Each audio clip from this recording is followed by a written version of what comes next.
Board के exam में आने वाले जितने भी भाषा के क्वेश्चन हैं उन क्वेश्चनों को हल करना सीखते हैं। ठीक है, 1 मार्च के पेपर में आप इन्हीं में से क्वेश्चन देख लेना, भिन्न से रिलेटेड, धारा से रिलेटेड, अंकों को बदलने से रिलेटेड, या फिर तुम्हारे ऊंचाई और दूरी के सवाल है। अगर आपकी भाषा समझ में नहीं आती है तब भी हम क्वेश्चन को हल कर सकते हैं। हल कैसे करेंगे, अगर आपने मुझको बड़े ध्यान से सुनो तो आप इनको भाषा के सवाल को चुटकियों में हल करोगे। ठीक है, तो पहले देखना तरीका, देखना कि सवाल करना कैसे है। ठीक है, कम से कम आप पास तो हो जाओगे। देखो ये सवाल है, हमें नहीं पढ़ना, हमने कुछ नहीं पढ़ना, लास्ट में देखो वो है भिन्न याद करो। मतलब हमें भिन्न याद करनी है तो सबसे पहले 2 काम करने हैं। हमें पहले मानेंगे कि हमारा जो अंश है वो हमारा रहेगा एक्स, मान लेंगे भाई साहब, बिल्कुल मानेंगे। और सेकंड मानना है कि हर हमारा रहेगा वाई।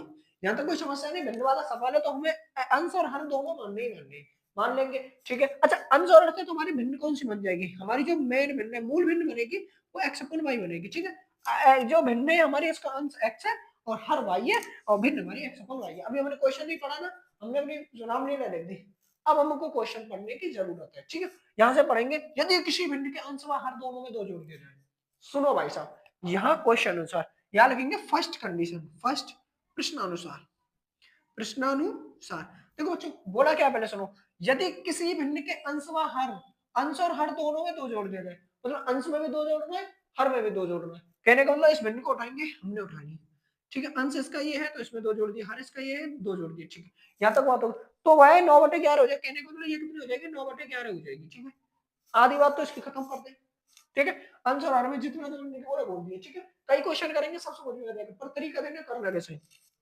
अब इसको क्या करना है, यहाँ से हल करना है इसको। देखो बच्चों, जब कोई ऐसी कंडीशन बनेगी आपकी तो क्रॉस मल्टीप्लाई करना है। ठीक है, ऐसे करेंगे, क्रॉस कैसे करेंगे, ये 11 है, बच्चा 11 को ऐसे लिखेंगे और बच्चा इसको क्वेश्चन में लगा के x प्लस के 2 लिख देंगे। ठीक है, अच्छा लिख दिया। अच्छा अब लिखेंगे 9, ये 9 लिख दिया और इस वाले को इधर कर देंगे। इतना आप कर सकते हो। अब अच्छा आगे क्या करना है, देखो अच्छा 11 का गुणा x से करेंगे तो 11 का गुणा x को चिपका देंगे, क्योंकि संख्या नहीं है इसकी, रिश्तेदार में चिपका देना, पास में खड़ा हो जा, ज्यादा रिश्तेदारी नहीं रखनी है। प्लस 11 का 2 से करेंगे तो 11 दूनी 22 बराबर 9 का y से करेंगे 9y, और ये कितना है, ये 2 है, 9 दूनी 18। कोई समस्या, जब ऐसी कंडीशन है तो एक्स वाई एक तरफ और बगैर एक्स वाई एक तरफ। तो ये 11x है, ये तो अपनी जगह पे, 9y को उधर लाएंगे तो माइनस की हो जाएगी, और 18 तो अपनी जगह पे, इसको उधर ले जाएंगे तो माइनस की 22। तो 11x माइनस के 9y बराबर 18 में से 22 जाएंगे तो माइनस के 4। ये बन गया हमारा समीकरण फर्स्ट। ठीक है, कंडीशन हिसाब से समीकरण फर्स्ट। अब थोड़ा आगे बढ़ते हैं। यदि अंश और हर दोनों में 3 जोड़ दिया जाए, पहले तो उसमें 2 जोड़ने की बात करी, सेकंड कंडीशन में यानी द्वितीय शर्त, क्या लिखेंगे, द्वितीय शर्त। अगर आप ऐसे करोगे तो नंबर ज्यादा मिलेंगे। द्वितीय शर्त अनुसार, द्वितीय शर्त क्या है कि अंश और हर दोनों में 3 जोड़ दो। भाई साहब अंश में भी 3 जोड़ दो, हर में भी 3 जोड़ दो। हम पहले अपनी भिन्न को उठाएंगे, हमारी भिन्न ये थी, उसने क्या बोला, उसने बोला कि वैसे 3 जोड़ो, इसमें 3 जोड़ दिया, इसमें 3 जोड़ दिया, कोई समस्या, कोई दिक्कत नहीं है। क्या बोला, अगर तुम जोड़ देते तो 5/6 हो जाती। कहने का मतलब एक कितनी हो जाएगी, 5/6 हो जाएगी। ठीक है भाई साहब, इसको सिर्फ ऐसा करना है, करेंगे। 6 लिख दिया, 5 लिख दिया, ये वाली x+3 इधर बराबर लगा देंगे, इधर लिख देंगे y+3, कोई समस्या नहीं है। गुणा करेंगे 6 का x से करेंगे 6x, और 6 का 3 से करेंगे 6 3 18, बस इतना तो आता होगा। और ये 5 है तो 5 का पहले y से करना है, कितना होगा बच्चों, 5y, और फिर 5 का 3 से करेंगे तो कितना हो जाएगा, 5 दिया, कोई दिक्कत नहीं, समस्या नहीं। आगे क्या करेंगे, इसी की तरह करेंगे सबको बच्चों, y वाले एक तरफ 15 माइनस 18 बच्चों, तो 6x माइनस 5y बराबर माइनस के 3। समस्या खत्म, ये बन गया समीकरण सेकंड। अब क्या है, अब इन दोनों समीकरणों को हल करना है। अब प्रतिस्थापन विधि से करो या अवलोकन से करो। ठीक है, जो विधि आपको उचित लगती है उस विधि से हल करेंगे। अच्छा अब इन दोनों को हल करते हैं। देखो भाई, अब मैं तुमको विलोपन विधि यही समझाते थे, विलोपन विधि करते कैसे। ठीक, आ जाओ। हमारा समीकरण, एक तो समीकरण ये है 6x माइनस 5y बराबर -3। ठीक है, द्वितीय समीकरण कौन सा है, 11x माइनस 9y बराबर -4, सॉरी बराबर माइनस। देखो बच्चों, विलोपन विधि, विलोपन का मतलब रहता है किसी एक संख्या को गायब कर देना है, या तो हम x वाली को गायब करें या y वाली को गायब करें। अब बताओ किसको गायब करोगे। ठीक है बच्चों, हम x वाली को गायब करते हैं। ठीक है, जब हमें विलोपन विधि करनी है और x वाली संख्या गायब करनी है, मतलब ये वाली संख्या यहाँ से गायब कर देनी है, यहाँ से गायब कर देनी है, तभी तो एक संख्या बचेगी। तो कैसे हल करेंगे, देखो समझना मेरी बात को। यहाँ पे 6 है तो यहाँ पे हम 6 लिख देंगे। ठीक है, यहाँ इस x के पास 11 है तो यहाँ पे हम कितना लिख देंगे बच्चों, 11 लिख देंगे, कोई दिक्कत। अब करना क्या, मल्टीप्लाई करेंगे, 11 का 6 से करेंगे 66x। ठीक है, ये 5 से करेंगे तो 11 पन्ना 55y, और 3 से करेंगे तो 33, मतलब 11 का गुणन तीनों से कर देना, कोई समस्या। ऐसे करेंगे 6 का 11 से करेंगे तो 66x, इससे करेंगे 6 नंबर 54y, और 6 चौका 24। इतना करने के बाद इनको नीचे लगा देंगे। ठीक है, ये 66x माइनस 55y बराबर माइनस 33, और इसको नीचे लगाएंगे 66x माइनस के 54y बराबर माइनस 24। अब क्या करना है, अब लिखेंगे घटाने पर। क्या लिखेंगे बच्चों? घटाने पर। घटाने पर। अब घटाने पर लिखेंगे, ये हो जाएगा माइनस, ये हो जाएगा प्लस, ये हो जाएगा प्लस, ये कैंसिल हो गया बच्चों। ये हो गया 55 में तो 54 जाएंगे तो माइनस के y एक बचेगा, सीधी सीधी बात है। ये 33 है, ये 24 है। अच्छा 24 में 8 4 8 4 12 रहते हैं, और 4 13 यानी कितने बचेंगे? 9 बचेंगे बच्चों माइनस के। तो y बराबर कितना आ गया बच्चों? 9। ठीक है, y बराबर आ गया 9। अब x की वैल्यू निकालनी है। अब देखो इस समीकरण में, इस समीकरण में, इसमें तो जिसमें मर्जी रख दो, हमारी x की वैल्यू निकल आएगी। ठीक है, तो बच्चों मैं इसमें रखता हूँ, सरल पड़ेगी इसमें। 6x माइनस 5y बराबर माइनस 3। अच्छा 6x माइनस 5, y तो नहीं रखनी, कितनी रखनी है? 9 रखनी है, बराबर माइनस 3। 6x 9 पंजे 45 बराबर माइनस 3। ठीक है, तो 6x बराबर माइनस 3 प्लस के 45, क्योंकि परे को बता देंगे, तो 6x बराबर कितना हो जाएगा? 42। तो 6x बराबर 42 है, तो 6 से ही 42 कटेगा 7, और 4 43 x बराबर कितना आ जाएगा? 7। यहाँ पे पुट करेंगे, जो हमारे भिन्न आती ये थी, यानी x बराबर आया 7 और y बराबर आया 9। Answer clear. भिन्न वाला सवाल है तो सबसे प्रथम सर्वप्रथम यही करना है, अंश हर मानेंगे और भिन्न लिख देंगे, फिर उसकी गाथा पढ़ेंगे। उस बच्चे ने बोला क्या, जो बुक वाला है वो क्या बनने वाला है। ठीक है, अब देखते हैं ऐसा ही नेक्स्ट क्वेश्चन। हेलो प्यारे बच्चों, अब देखते हैं दूसरा क्वेश्चन, भिन्न से रिलेटेड क्वेश्चन है। अब दूसरा क्वेश्चन देखते हैं, इसको करते कैसे, तरीका समझना। देखो वह भिन्न है, मतलब भिन्न वाला है, सबसे पहले दो ही काम करने, हमें मानना है कि हमारा अंश है, अंश हम मान के चलेंगे x, और हर मान के चलेंगे y, और हमारी जो भिन्न रहेगी वो रहेगी x अपॉन y। यहां से आगे अब हमारा काम है क्वेश्चन को पढ़ना। एक भिन्न 1/3 हो जाती है, ठीक है भैया, हो जाएगी 1/3 जब उसके अंश में से एक घटाया जाता है। केवल अंश से एक घटाया जा रहा है, उसने बोला 1/3 जब होगी जब अंश से 1/3 घटाओ। ठीक है भैया, फर्स्ट शर्त प्रश्नानुसार। प्रश्नानुसार अब देखो बच्चों, ये हमारी भिन्न थी x/y। उसने क्या बोला कि अगर उसके अंश में से तुम एक घटा दो, ऐसा अंश ये है, हर ये हमने -1 कर दिया, तो भिन्न हमारी कितनी हो रही है? 1/3 हो रही है। इसकी शर्त मंजूर। अरे बाबा, कंडीशन पहली जैसी बनी, क्रॉस मल्टीप्लाई क्यों? ठीक है, बराबर 1 गुणा y हो गया। 3 का करेंगे 3x माइनस 3 बराबर y, तो 3x बराबर माइनस y बराबर 3। एक समीकरण बन गया। कोई समस्या? कोई समस्या नहीं। अच्छा अब आ जाओ दूसरी शर्त में, सेकंड शर्त। ठीक है, सेकंड शर्त क्या है? वह वह 1/4 हो जाती है जब हर में 8 जोड़ दिया जाता है। मतलब अंश का कोई मैटर नहीं है उसमें, दोनों में था कि हर में भी जोड़ना है, अंश में भी जोड़ना है, या उसने हर हर की बोला है। तुम पहले अपनी भिन्न उठाएंगे, भिन्न हमारी x/y है, किस में जोड़ रहे हैं? केवल हर में जोड़ रहा, तो बच्चों जोड़ेंगे हर में 1/8। ठीक है बच्चों, कितने हो गए? 1/4। 1/4 लिखेंगे, कितनी सरल है ना। अब कैसे करेंगे तुम्हें पता है? अब 4 को ऊपर बना दो और y करो, क्रॉस करेंगे इसका इससे। अब करना कैसे? यहाँ लिखेंगे 4, x लिख देंगे बराबर, यहाँ लिखेंगे 1 y प्लस के 8। 4 का x से करेंगे तो 4x, 1 का y से करेंगे तो y, और 8 से करेंगे तो 8। अच्छा x y एक तरफ, दो समीकरण बन गए। ठीक है बच्चों, यहाँ देखो इसमें अवलोकन विधि लगाते हैं। देखो यहाँ पे 4x है, यहाँ पे 3y है, यहाँ y है, यहाँ y है, मतलब y दोनों में समान है।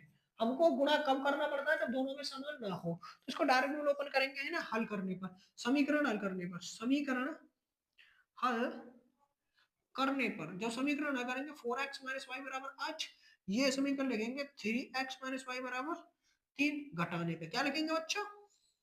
घटाने पर घटाएंगे तो चिन्ह, घटाने पर चिन्ह बदल देते हैं, ये माइनस ये प्लस का हो जाएगा, माइनस में कट गया, ये कितना बचेगा? प्लस के x बचेगा, और ये कितना बचेगा? 5। तो x बराबर कितना आ गया बच्चों? 5। अब x बराबर 5 आ गया, इसमें पुट कर देते हैं, हमारी y की वैल्यू निकल आएगी। तो हमने कैसे पुट करेंगे? 3x माइनस वाई बराबर 3। ठीक है, तो 3x बराबर 5 बराबर 3, x की सॉरी गलत हो गया, यहाँ पे x यहाँ पे कितना रहता है? 5 माइनस वाई बराबर 3, तो 5 या 15 माइनस वाई बराबर 3, तो माइनस वाई बराबर 3 माइनस के 15, तो माइनस वाई बराबर माइनस के 12, माइनस से माइनस के टेन, तो वाई बराबर कितना है बच्चों? 12।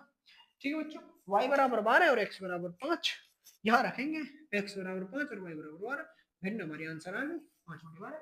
इसका खत्म। अब समझते हैं नेक्स्ट तरीके को। दोस्त अब सीखते हैं नेक्स्ट क्वेश्चन। देखो नेक्स्ट क्वेश्चन है दो क्रमागत धनात्मक संपूर्ण अंक के दिन के वर्ग में कुछ समझ नहीं रहे। अब देखो पहले कंसेप्ट समझते। देखो हमको याद करना है, जब क्रमागत जब क्रमागत संख्या की बात होगी, ठीक है, किसकी बात होगी बच्चों, जब क्रमागत संख्या की बात होगी, दो की हो, तीन की हो, चार के, जितने के, दो से ज्यादा की होने वाले नहीं है, तो जो क्रमागत संख्या में मानेंगे, एक को मानेंगे एक्स और एक को मानेंगे एक्स प्लस वन, ठीक है। अच्छा, जब क्रमागत सम संख्या की बात होगी, किसकी, क्रमागत सम संख्या की बात होगी, क्रमागत सम संख्या, तो उसके लिए हमें क्या लिखना है बच्चों, एक्स लिखेंगे और एक्स प्लस टू लिखेंगे, ठीक है। और जब क्रमागत विषम संख्या की बात होगी, क्रमागत विषम संख्या, ठीक है बच्चों, जब क्रमागत विषम संख्या की बात होगी तो एक एक्स रहेगी और एक एक्स प्लस दो रहेगी, यानी कि ये इसमें से क्वेश्चन होगा, या तो यहाँ पे पूछा जाएगा दो क्रमागत धनात्मक पूर्णांक बताओ, अगर दो क्रमागत धनात्मक नहीं तो बोलेगा दो क्रमागत धनात्मक समपूर्णांक ज्ञात करो, ठीक है। अगर दो क्रमागत समपूर्णांक तो हमको ये वाली लेनी है, विषम पूर्णांक रहेंगे तो ये वाली लेनी है, क्रमागत संख्या पूछेंगे तो ये वाली लेनी है, ठीक है। ये मोस्ट इंपोर्टेंट फैक्टर है इस चीज का, ठीक। अब इसका यूज करते हैं और सवाल को करते हैं हल, नोट्स में कर लेना उनको, तो दो क्रमागत धनात्मक ये वाली संख्या, एक एक्स ले ली फर्स्ट और दूसरी ले ली एक्स प्लस वन। अब क्वेश्चन पढ़ते हैं, जिनके वर्गों का योग 365 है, हम लिखेंगे प्रश्नानुसार, प्रश्नानु प्रश्नानुसार हमने लिख दिया बच्चों। इसने बोला जिनके वर्गों का योग, ठीक है, मतलब वर्गों का योग का मतलब है कि अगर इसका स्क्वायर करें, इसका वर्ग कितना रहेगा, एक्स का होल स्क्वायर, और अगर इसका स्क्वायर करें एक्स प्लस वन का स्क्वायर, और योग का मतलब है इन दोनों को जोड़ दें, योग का क्या मतलब है, इन दोनों में प्लस लगा दें, तो हम क्या लिखेंगे, यहाँ लिखेंगे एक्स का square plus x plus one का स्क्वायर बराबर 365।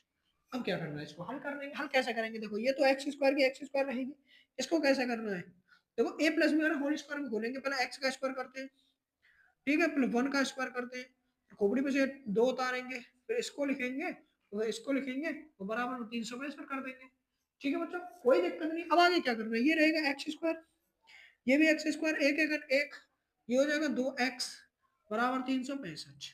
अब देखो ये एक्स स्क्वायर है, एक्स स्क्वायर है, ये हो जाएगा टू एक्स स्क्वायर प्लस के वन प्लस के टू एक्स बराबर 365। अब इसको इधर को डालेंगे, तो टू एक्स स्क्वायर प्लस के टू एक्स प्लस के वन माइनस के 365 बराबर जीरो।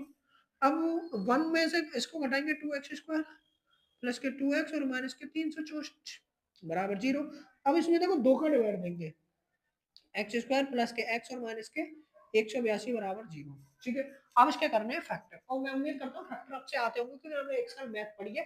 अब एग्जाम आ रहे हैं तो मैं फैक्टर नहीं सिखाने वाला हूँ, डायरेक्ट फैक्टर कर देता हूँ उसका, ठीक है। एक्स स्क्वायर प्लस के एक्स और माइनस के 182 बराबर जीरो। फैक्टर कैसे करेंगे, इसके खंड कर देंगे, ठीक है। मैं इसके अभी तुरंत फैक्टर कर देता हूँ।